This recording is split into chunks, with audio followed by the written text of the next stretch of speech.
The most common used words now is value creation in the boardroom. And which tasks do you think is of most important to grasp when you start as a chair? First of all, it's extremely important to have the right board composition. First, you have the company strategy, you have the culture, and you have the values. You need to have the right type of competencies in the board to match with the company needs and requirements.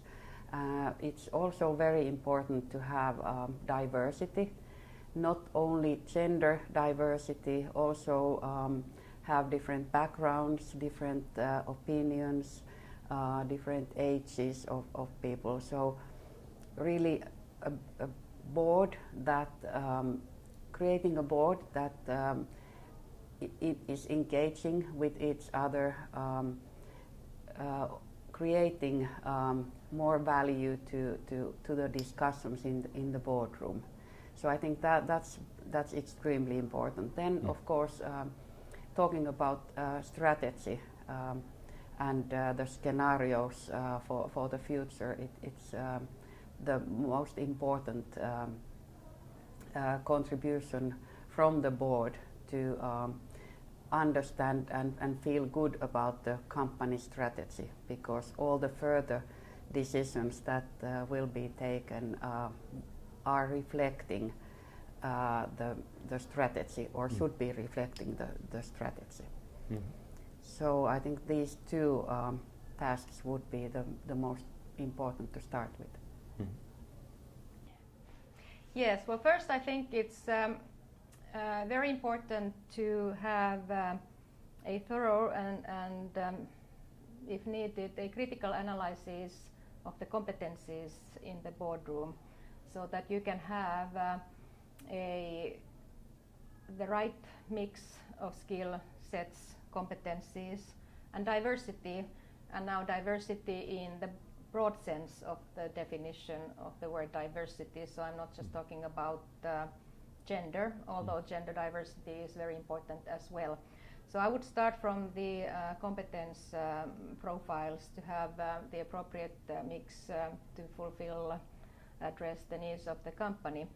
But even if you have the right competencies in the boardroom, that is no guaranteed recipe for success. I think it all starts from also creating the atmosphere of there being the feeling of trust and mutual respect among the board members, where people listen to each other's opinions before passing hastily judgments, and creating the sort of feeling where it's understood that whatever one says is actually said with the best interests of the company in mind.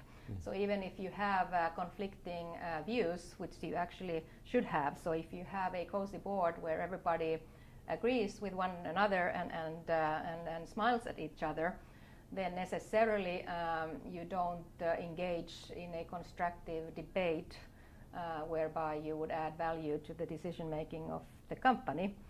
But all this should be done and can be done if there's a feeling of mutual respect and trust. I think there should be, I think leadership is very important. How you involve people, both from the company and the board members. So I think a bit more of discussion to actually hear everybody's views, and even quarrel, question, assumptions, so that people really have to think out of the box. And I think that is something I think I would bring to a board, to be able to get everybody to say what they think, and then still conclude our view that is the one way to go forward. But I would also encourage the management to actually sometimes question the board, so that one is allowed to not obey fully because the board decides, but you should actually challenge maybe decisions of the board sometimes, and the other way around. So I think discussion, openness, and involving everybody, and not too polite, but talk and think through things.